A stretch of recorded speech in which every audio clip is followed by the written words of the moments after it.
In ancient times, all roads led to Rome, or so the saying goes. Nowadays, new roads can lead to Roman ruins.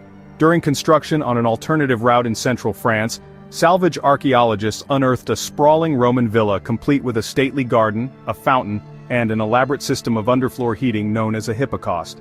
While researchers have been aware of the ruins on the outskirts of the Gallo-Roman settlement since the 19th century, previous excavations have been limited. The most recent dig, in 1966, found a 500-square-foot building with 10 rooms and amenities that suggested its residents enjoyed great wealth and regional power. But until now, the true scale of the villa known as Saint Nitas and its surrounding agricultural estates along the River Yonne was unclear. Archaeologists have discovered a 300-square-foot building thought to date back to between the 1st and 3rd centuries CE. It suggests a previously unimagined level of grandeur.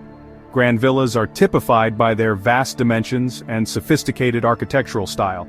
They typically encompass both agricultural and residential portions, known in Latin as pars rustica and pars urbana, respectively.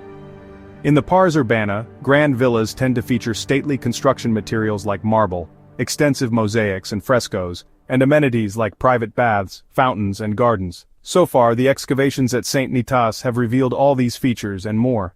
The villa's development is extensive.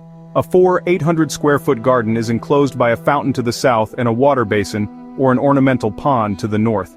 The Hypocaust, an ancient system of central heating that circulated hot air beneath the floors of the house, signals a level of luxury atypical for rural estates in Roman Gaul. We can imagine it as an aristocratic villa, belonging to someone with riches, responsibilities perhaps municipal, given the proximity to Auxerre, a landowner who had staff on site. Near the banks of the Yonne, a thermal bath site contains several pools where the landowner and his family bathed. On the other side of the garden, workers toiled in the fields of a massive agricultural estate. Aside from its size and amenities, the villa's level of preservation also astounded archaeologists. For a rural site, it's quite exceptional. You can walk on floors from the period and circulate between rooms like the Gallo-Romans did. Over time, Autisuiodorum grew to become a major city along the Via Agrippa, eventually earning the honor of serving as a provincial Roman capital by the 4th century CE. As Gaul began slipping away from the Roman Empire around the same time, the prominence of the city fluctuated. Archaeologists speculate that the site was repurposed during medieval times, around the 13th century. There are several explanations for why the site remained preserved in subsequent centuries. The humid conditions along the banks of the river might have prevented excess decay. Since this portion of the River Yonne wasn't canalized until the 19th century, engineers may have already been aware of the presence of ruins. Or, perhaps the rubble of the villa created bumpy, intractable soil that was not easy to pass over with a tractor.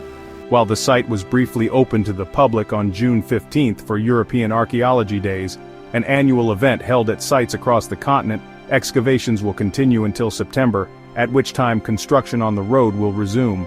Much work is to be done, including filling in large gaps of the site's chronology between the Roman and medieval eras. We have well-built walls but few objects. It will be necessary to continue digging to understand better.